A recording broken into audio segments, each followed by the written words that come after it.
Good morning বন্ধুরা। তো আজকে একটা নতুন ব্লগ নিয়ে চলে আসলাম। আজকে হচ্ছে সানডে। তো সানডে আমরা আজকে কোথায় গিয়েছি তাও পুরো ভিডিওটা তোমরা দেখলে বুঝতে পারবে। তো আমরা আজকে গিয়েছি ঝিলের পাড়ে মাছ ধরতে। তো দেখো আমরা অনেকজন মিলে গিয়েছি।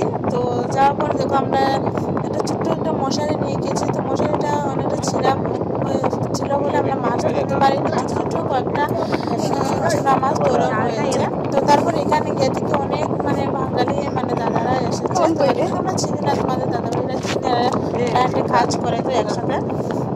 তো যাই দেখি এরা বড় মশারি এনে অনেক মাছ ধরেছে। তো তারপরে এরা আমাদেরকে এরা মাছ দিয়েছে। তো তোমাদের দাদাভাই একটু হেল্প করে দিল। আর এখানে আমরা যে জায়গায় দাঁড়িয়েছিলাম এই জায়গায় প্রচুর জল ছিল জানো। তারপরে যাই হোক বন্ধুরা, এবার তো এদেরকে এরা মাছ দিচ্ছে, আমাদের ভীষণ ভালো লেগেছে। আর এরা মাগুর মাছগুলো খায় না জানো। আর এর মাছ ধরেছে, তো ওই মাগুর মাছগুলো আমাদের। গুড মর্নিং বন্ধুরা। তো আজকে আমরা কোথায় এসেছি দেখো, ঝিলের পাড়ে এসেছি মাছ ধরার জন্য। তো অনেক মাছ পেয়েছি আর এখানে অনেক লোকেও মাছ ধরছে। তো তোমাদের কাছে আমি শেয়ার করবো মাছগুলো, ঠিক আছে। তো এই যে দেখো সেই বিলটা, অনেক মাছ আছে, এগুলো অনেক মাগুর মাছ আছে এখানে। তো এই যে লোকগুলো দেখতে পাচ্ছ, এরা অনেক মাছ ধরেছে। তো অনেক বড় জাল নিয়ে এসে এখান থেকে মাছ ধরে নিয়ে গেছে। তো আমাদেরকেও এরা মাছ দিয়েছে, তো সেটা তোমাদের সাথে আমি শেয়ার করব। তো আমি এখন ঝিলের পাড়ে আছি, এখন বাড়ি যাব। আর এখানে দেখতে পাচ্ছ আমি যে জায়গায় দাঁড়িয়ে আছি জায়গায় প্রচুর জল ছিল। এবার দেখো জল কমতে কমতে এইটুকু হয়েছে। তো আরো জল কমবে। এরা প্রত্যেক রবিবারে এসে মাছ এখানে ধরে নিয়ে যায়। আর ভীষণই আনন্দ লাগছে এখানে মাছগুলো দেখে, এত বড় বড় মাগুর মাছ, ভীষণই ভালো লাগছে।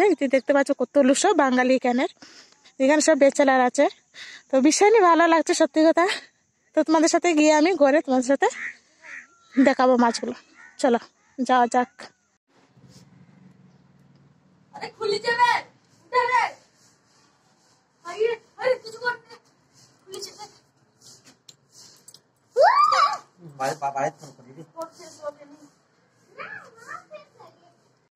তো বন্ধুরা, তোমাদেরকে তো বলেছিলাম যে বাড়িতে গিয়ে দেখাবো। তো অলরেডি বাড়িতে এসে আগে ফ্রেশ হয়ে নিয়েছি, প্রচন্ড গরম পড়েছে।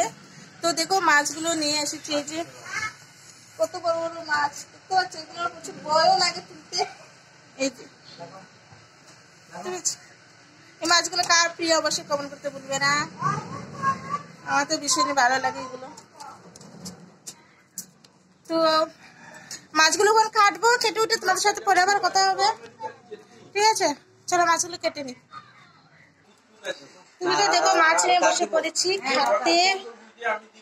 জানি না আদৌ কাটতে পারবো কিনা।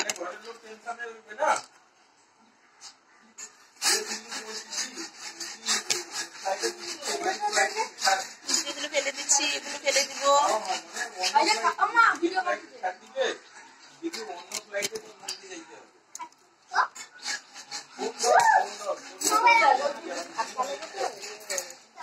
মাছগুলো কেটে নেই, তারপরে আবার কথা হবে, ঠিক আছে।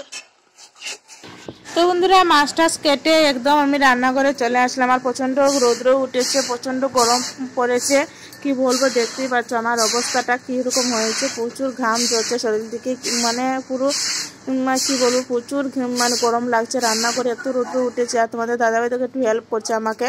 আমি যেখানে বসে মাছ কেটেছিলাম ওই জায়গাটা পরিষ্কার করছে।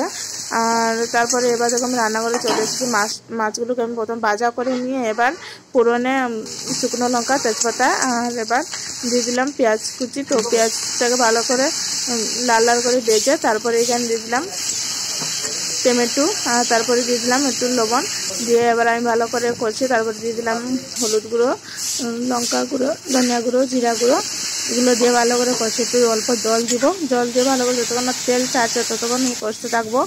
তারপরে দেখো আমার অনেকটা কষা হয়ে গেছে। তারপরে আমি এবার দিয়ে দিলাম আলুগুলোকে আমি ভেজে নিয়েছিলাম। তারপরে আমি আলুর সাথে মশলার সাথে ভালো করে মিক্স করে তারপরে আমি দিয়ে দিলাম জল এখানে। তো জলটাকেও একটু ফুটিয়ে নেওয়ার পরে এবার আমি দিয়ে দিব মাছগুলো। আর ভীষণই সুন্দর হয়েছে খেতে, কি বলবো। মাছগুলো দেখতেই পেলে কত বড় বড় মাছ, আর পুরো টাটকা মাছগুলো খেতে এত সুন্দর হয়েছে, কি বলবো বন্ধুরা, ভীষণই ভালো লাগছে আমার। তো এবার দেখো আমার প্রায় আলুটাও সিদ্ধ হয়ে গেছে আর এবার জালও ফুটে গেছে। তো এবার আমি মাছগুলোকে দিয়ে দিলাম, তার উপর থেকে আমি একটু ধনিয়া পাতাও ছড়িয়ে দিলাম। তো ধনিয়া পাতা দিয়ে এবার আমি নামিয়ে নেবো। ভীষণই সুন্দর হয়েছে বন্ধুরা, তোমরা অবশ্যই একবার মাগুর মাছের জাল এরকম বানিয়ে খাবে, ভীষণই ভালো লাগে। তো যাই হোক বন্ধুরা, এবার তো সানডে, তো তার জন্য মাছ মাংস দুটোই রান্না করেছি। তো তোমাদের কাছে কেমন লাগছে অবশ্যই কমেন্ট করতে ভুলবে না। আজকে তো ভিডিওটা এখানে শেষ করলাম। টাটা বাই বাই, দেখা হচ্ছে কোনো একটা ব্লগ।